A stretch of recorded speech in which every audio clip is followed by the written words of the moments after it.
For my target population, I chose to do the talented and gifted students in school. So what exactly does that mean? So talented and gifted, or TAG, students are defined as one who performs or shows potential for performing at remarkably high levels of accomplishment when compared to others of their age, experience, or environment. This can include supercognitive ability, specific academic ability like math, reading, science, history, creative thinking ability like creative writing or any kind of creative aspect in class, or visual or performing arts. So who is classified as gifted in school? So there is specific testing for TAG. Schools are required to do whole grade screening between the grades kindergarten through second and grades 3 through 6. This has to be taken by the whole class one time during each of these periods. They can also be referred. So you can get referrals from teachers, parents, peers, and even students themselves if they feel like they are performing above their classmates. They have to be taking approved assessments.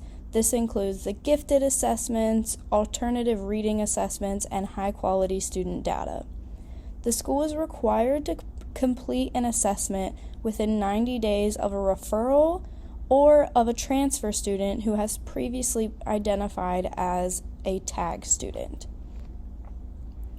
So, a misconception is that TAG youth don't need to be taught anything. They are assumed to know everything and need no assistance with school or other situations. So there's a study called the Freeman Follow-Up Study, and it said that some students excelled as adults and some stayed in less demanding work, kind of like, blue-collar work and stuff like that. And then some followed their parents at more like hands-on mechanical or trade jobs. They were found to have more emotional and behavioral difficulties. They were also found to have more struggles at home.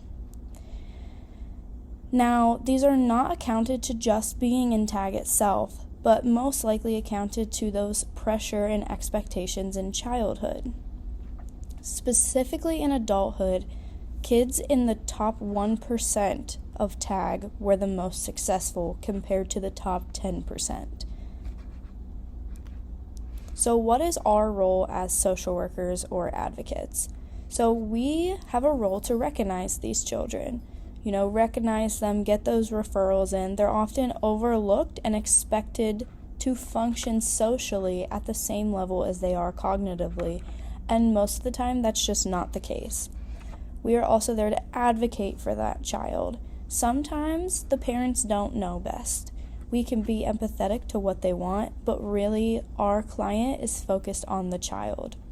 We are supposed to be meeting with the parents, we're supposed to be meeting with the teachers to make sure that the needs of this specific child are met and not overlooked.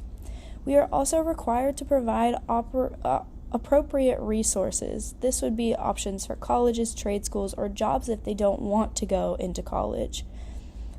We also are to provide culturally competent assistance to minority students. This can be even more difficult for them. Adding on the expectations from the school and the parents, and then adding on other social constructs that affect them. What is their role? This is referring to the school, to the teachers, to any other staff member that is around this child. The school is required to test these children within this time frame and provide those resources to provide the appropriate education in classrooms. Teachers are to utilize these resources to adjust their curriculum to fit each child's needs. They are also to be communicating with parents and everyone else about that child and what that child needs. The other staff are there to support each child. We're really here to make sure they are as successful as what we know that they can be. These are just some helpful resources. Birdseed is a curriculum modification for teachers for kids with TAG.